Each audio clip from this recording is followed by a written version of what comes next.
Hello दोस्तों, मैं दीपक कुमार आप सभी का हिंदी एसएसटी क्लास में स्वागत करता हूं। और जितने भी दोस्त सहायक अध्यापक हिंदी या एसएसटी की तैयारी कर रहे हैं वो हमारे यूट्यूब चैनल से जुड़ सकते हैं। तो चलिए दोस्तों, आज हम पढ़ेंगे भक्तिकाल के बारे में। इससे पहले मैंने आदिकाल की वीडियो भी डाल रखी है यूट्यूब पर। जितने भी दोस्त तैयारी कर रहे हैं तो पहले जाके वो वीडियो देखिए, तब जाके वो भक्तिकाल आपकी समझ में बेहतर रूप से आएगा। तो चलिए स्टार्ट करते हैं। तो जो भक्तिकाल का कार्यकाल माना जाता है 1350 से 1650 ईस्वी इसका कार्यकाल माना जाता है। और जो आदिकाल का मैंने बताया था 650 से 1350। तो इसी श्रृंखला में हम आगे बढ़ेंगे। तो भक्तिकाल का जो कार्यकाल माना जाता है 1350 से 1650 ईस्वी इसका कार्यकाल माना जाता है। और इसकी शुरुआत कैसे होती है? इसकी शुरुआत सबसे पहले दक्षिण भारत से हुई। और जो दक्षिण भारत में इसकी शुरुआत की किसने की? आलवर भक्तों द्वारा इसकी शुरुआत की गई। धीरे धीरे इसका प्रचार होने लगा और रामानुज निम्बार्क समुदाय के जो लोग थे और विष्णु स्वामी, इन्होंने इसका प्रचार प्रसार आगे बढ़ाया। धीरे धीरे इसका प्रचार दोस्तों उत्तर भारत में भी होने लगा। रामानंद का नाम आपने सुना होगा। इन्होंने भक्तिकाल को घर घर तक पहुंचाया और इसकी शुरुआत हो चुकी थी। तो आपको ये याद रखना है कि भक्तिकाल की शुरुआत कहाँ से हुई? तो कहाँ से हुई? मुख्य रूप से दक्षिण भारत से, ठीक है, आलवर भक्तों द्वारा। तो चलिए स्टार्ट करते हैं। तो भक्तिकाल के बारे में दोस्तों कुछ महत्वपूर्ण मत, जैसे जॉर्ज गियर्सन, उन्होंने आदिकाल के भी बारे में कुछ कहा था। लेकिन यहाँ वो भक्तिकाल के बारे में भी कहते हैं कि भक्तिकाल की शुरुआत कैसे हुई, ठीक है। तो भक्तिकाल के बारे में वो कुछ मत कहते हैं। वो भक्तिकाल की उत्पत्ति कैसे मानते हैं? ईसाइयत की देन मानते हैं। ईसाइयत के कारण भक्तिकाल का उदय हुआ। किसके कारण? जॉर्ज गियर्सन के कारण, ठीक है। तो एक तो वो थे। दूसरे ताराचंद के अनुसार वो क्या मानते थे? अरबों की देन मानते थे, ठीक है, ठीक है। भक्तिकाल की शुरुआत क्या मानते थे? अरबों की देन मानते थे, ठीक है। तो चलिए स्टार्ट करते हैं। भक्तिकाल को मुख्य रूप से दो भागों में इसको बांटा गया है, निर्गुण काव्य धारा और सगुण काव्य धारा। निर्गुण काव्य धारा और दूसरा है सगुण काव्य धारा। निर्गुण काव्य धारा का अर्थ क्या है? तो जो निर्गुण काव्य धारा है दोस्तों, उसने हमेशा धार्मिक रूढ़ियों व कुरीतियों का हमेशा खंडन किया है और जातिवाद का उन्होंने हमेशा विरोध किया है। धार्मिक एकता पर हमेशा बल दिया है, ठीक है। हालांकि वो ईश्वर में विश्वास तो करते थे, लेकिन जितने भी समाज में धार्मिक रूढ़ियां, वो सामाजिक कुरीतियां थी उस समय, उसका उन्होंने घोर खंडन किया है। जैसे कबीरदास जी के बारे में आपने सुना होगा। उनको एक समाज सुधारक के रूप में उनको जाना जाता है। तो मुख्य रूप से निर्गुण काव्य धारा का अर्थ यह हुआ। दूसरा हम पढ़ेंगे सगुण काव्य धारा। इसका अर्थ क्या होता है?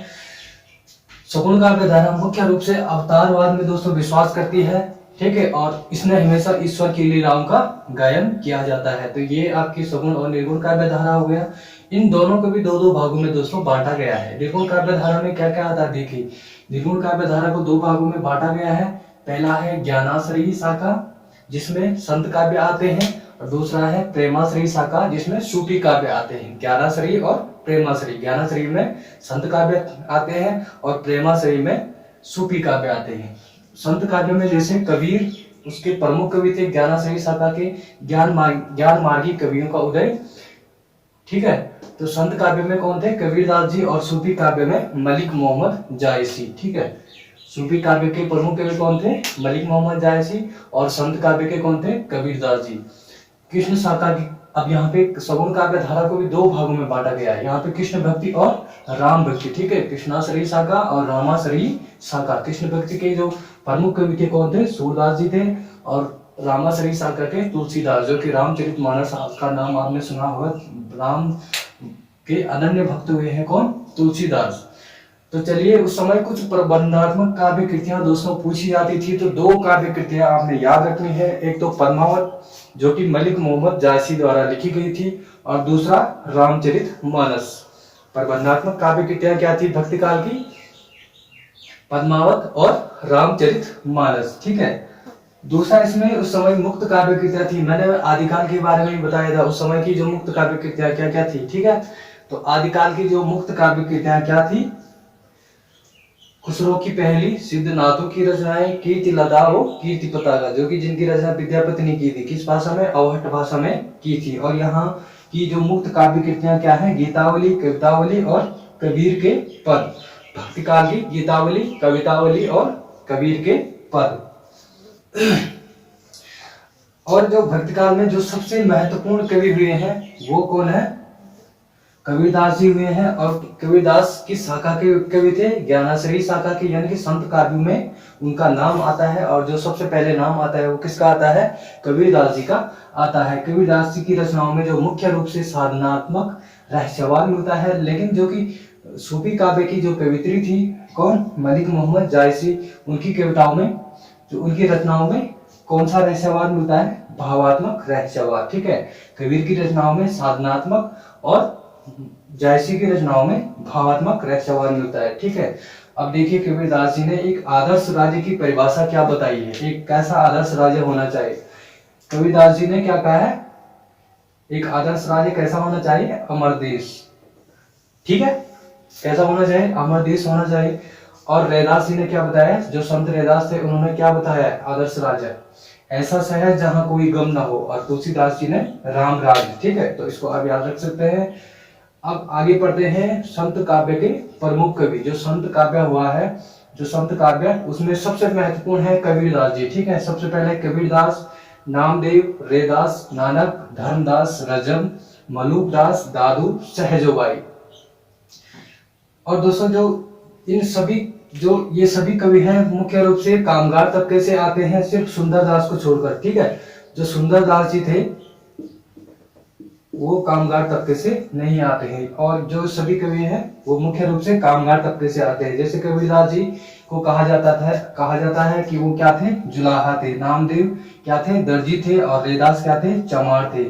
दादू क्या थे, बुनकर थे। ठीक है, तो मुख्य रूप से इनका नाम इसमें आता है। तो अब पढ़ते हैं जो कि कबीरदास जी की जो भाषा उन्होंने अपनी रचनाओं में यूज की है, प्रमुख साहित्यकारों ने उन्हें क्या क्या कहा है। तो चलिए देखते हैं। जो कि श्याम सुंदर दास जी ने कबीरदास जी की भाषा को क्या कहा है, सबुकड़ी भाषा। किसने कहा है, श्याम सुंदर दास जी ने। ठीक है, किसने कहा है, श्याम सुंदर दास जी ने क्या कहा है, कबीरदास जी की भाषा को क्या कहा है, सबुकड़ी भाषा कहा है। इसको आपने मुख्य रूप से याद रखना है। और क्यों कहा है, क्योंकि उनका मानना था कि कबीरदास जी की भाषा में 3 बोलियां मुख्य रूप से मिली हुई थी, पंजाबी, राजस्थानी और खड़ी बोली। ठीक है, पंजाबी, राजस्थानी और खड़ी बोली। ठीक है, पंजाबी, राजस्थानी और खड़ी बोली, तीन बोलियों का मिश्रण उनकी रचनाओं में मिलता है। तो श्याम सुंदर दास जी ने क्या कहा है, उनकी भाषा को सबुकड़ी भाषा। अब देखिए पंचमेल की खिचड़ी किसने कहा है। ठीक है,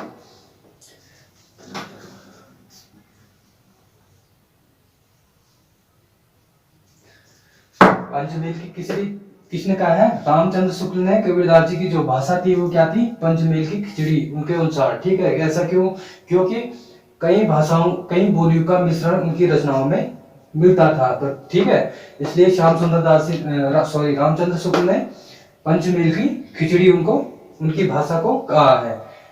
अब आगे देखिए, हजारी प्रसाद द्विवेदी ने उन्हें वाणी का डिटेक्टर कहा है। ठीक है, किसने कहा है, हजारी प्रसाद द्विवेदी ने। तो श्याम सुंदर दास,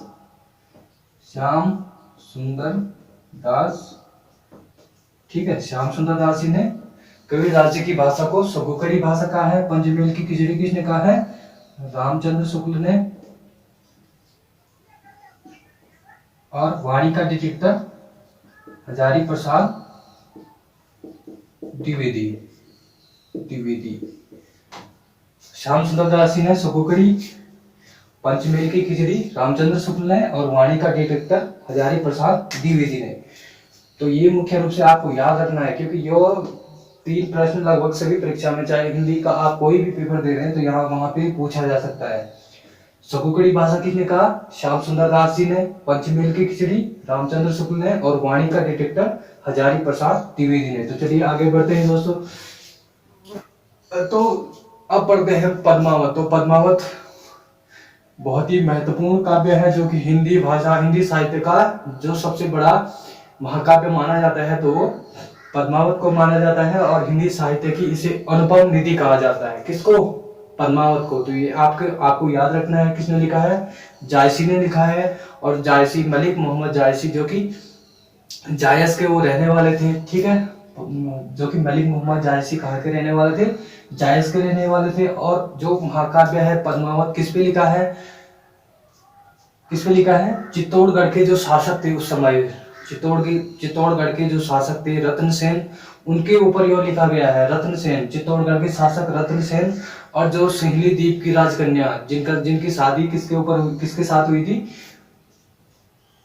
रत्न सेन के साथ हुई थी, ठीक है, सिंहली द्वीप की राजकन्या पद्मिनी, उनके ऊपर यो अनूठा महाकाव्य लिखा गया है। कौन, पद्मावत, जो कि रत्न सेन थे दोस्तों, उनकी जो पहली पत्नी थी नागमती, इसमें इसका भी वियोग का जो वर्णन मिलता है नागमती का। तो इसको मुख्य रूप से दोस्तों मसनवी शैली में उन्होंने लिखा था, ठीक है, किसको, पद्मावत को। तो ये भी आपने याद करना है, ठीक है, किस शैली में लिखा गया था पद्मावत, मसनवी शैली में लिखा गया था मुख्य रूप से पद्मावत, जो कि मसनवी शैली में लिखा गया था, ठीक है। और चौपाई में निबद्ध ये मुख्य रूप से महाकाव्य मिलता है, चौपाई में लिखा गया है, चौपाई दोहे में लिखा गया है, चौपाई दोहे में इसकी रचना की गई है पद्मावत की, ठीक है। अब आगे बढ़ते हैं, कृष्ण भक्ति संप्रदाय हम पढ़ते हैं, क्योंकि यहाँ से भी प्रश्न पूछे जाते हैं कभी कभी। तो जो कृष्ण भक्ति, जो मध्यकाल में जो कृष्ण भक्ति का धीरे धीरे प्रचार प्रसार होने लगा,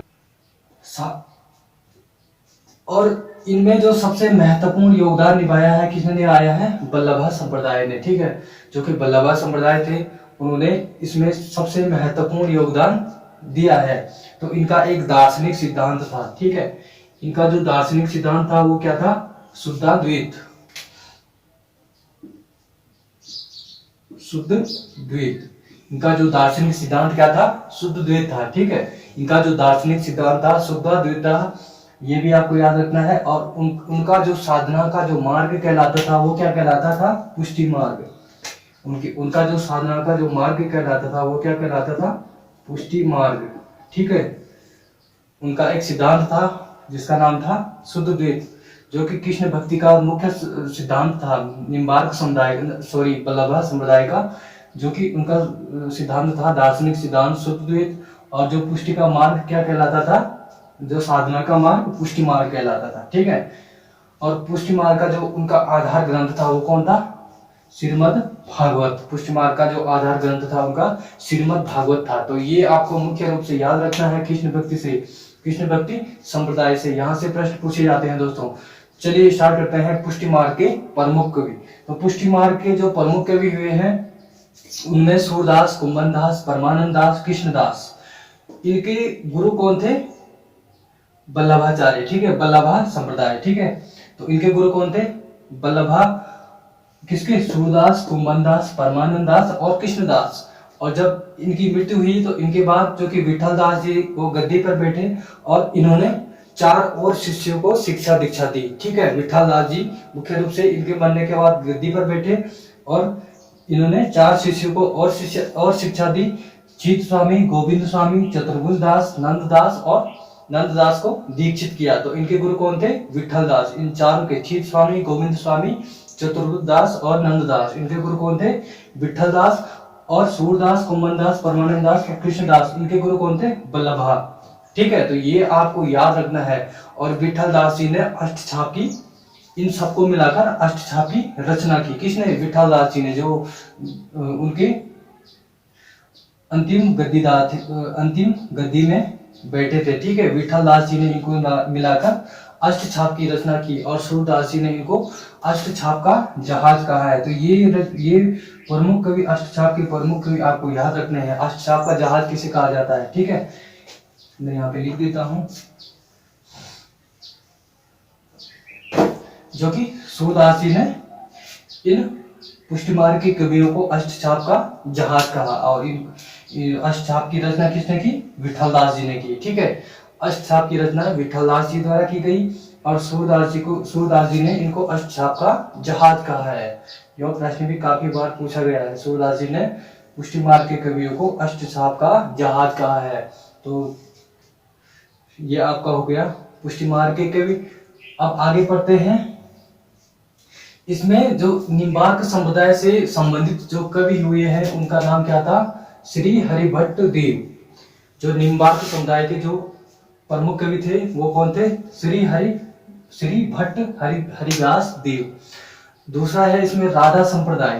राधा संप्रदाय के जो प्रमुख कवि थे हित हरिवंश वल्लभ।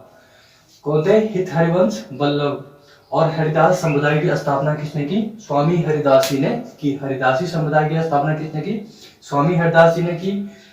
और जो स्वामी हरिदास से थे वो इस संप्रदाय के अंतिम कवि थे। तो ये भी आपने यहाँ दूसरा हम इसमें पढ़ेंगे। अब देखिए यहाँ से इसको तो आपको याद करना पड़ेगा, इसकी कोई ट्रिक नहीं है दोस्तों। याद इन कवियों को आपने याद करना पड़ेगा क्योंकि यहाँ से कहीं से भी प्रश्न पूछा जा सकता है। मैंने यहाँ पे कुछ महत्वपूर्ण कवि और उनकी रचनाएं लिखी हैं जो कि कई परीक्षाओं में पूछी गई है, चाहे टेट हो गया, सीटेट हो गया और टीटी की भर्ती हो गई, ठीक है। तो वहाँ पे बहुत सारा ये प्रश्न पूछा जाता है। आरटी का जो पेपर हो गया वहाँ पे भी बहुत सारे प्रश्न पूछे जाते हैं। तो कबीरदास जी की जो प्रमुख रचनाएं क्या थी? बीजक, शपथ, रमैनी, साकी और संकलन। बीजक, शपथ, बीजक इनकी प्रमुख रचना थी, ठीक है। इसको भी आपने याद रखना है। बीजक, शपथ, रमैनी, साकी और संकलन, ठीक है। नंददास की रूप मंजरी। नंददास की प्रमुख कृति क्या थी? रूप मंजरी। ईश्वरदास की कौन थी? ज्ञान दीपक। ईश्वरदास की ज्ञान दीपक। शेख नबी की नहीं, ईश्वरदास की सत्यवती। ईश्वरदास ने क्या लिखी थी? सत्यवती की कथा। शेख नबी ने क्या लिखी थी? ज्ञान दीपक। और उस्मान ने चित्रावती। अब आते हैं रामाश्री सागर के कवि। इसमें सूरदास जी का नाम सबसे महत्वपूर्ण है। उन्होंने क्या लिखा था? सूर सरावली, साहित्य लहरी और श्री भ्रमर गीत। उन्होंने क्या लिखा था? भ्रमर गीत। सूरदास जी ने क्या क्या लिखा था? सूर सरावली, साहित्य लहरी और भ्रमर गीत। परमानंद ने क्या लिखा था? परमानंद सागर। कृष्णदास ने क्या लिखा था? जुगलमान चरित्र। कृष्णदास ने क्या लिखा था? जुगलमान चरित्र, ठीक है। कृष्णदास जी ने क्या लिखा था? जुगलमान चरित्र। और ईश्वरदास जी ने क्या लिखा था? नहीं, रामानंद ने कृष्णदास। और यहाँ पे क्षीर स्वामी ने क्या लिखा था? फुटकर पद। रसकान ने क्या क्या लिखे थे? प्रेम वाटिका, सुजान, रसकान और दान लीला। रसकान ने क्या क्या लिखे थे? प्रेम वाटिका, सुजान, रसकान और दान लीला, ठीक है। मीराबाई ने क्या लिखा था? जो कि मीराबाई प्रमुख कवि मानी जाती है भक्ति काल की। तो उन्होंने क्या लिखा था? नरसिंह जी का मायरा, गीत गोविंद का टीका, राग गोविंद और सोरठा पद। अब रामानंद नहीं, जो ये ऊपर थे वो कृष्ण भक्ति के थे, ठीक है। सूरदास जी, परमानंद दास, कृष्णदास, क्षीर स्वामी और रसकान और मीराबाई और कृष्ण भक्ति के थे। अब यहाँ पे राम भक्ति के कवि हैं। इन्होंने क्या लिखा था? रामन ने क्या लिखी थी? राम आरती। ईश्वरदास जी ने क्या लिखा था? भरत मिलाप, ठीक है, अंगद पीस। और तुलसीदास जी ने क्या लिखा था? गीतावली, कवितावली, विनय पत्रिका, दोहावली, पार्वती मंगल, जानकी मंगल, बरवी रामायण और प्रश्नावली, ठीक है। नाभादास जी ने क्या लिखा था? भक्तमाल। नाभादास जी ने क्या लिखा था? भक्तमाल। और रामचंद्रिका किसने लिखी थी? केशवदास जी ने। तो जितने भी दोस्त तो भक्ति काल से इतने ही प्रश्न बनेंगे दोस्तों। जितने भी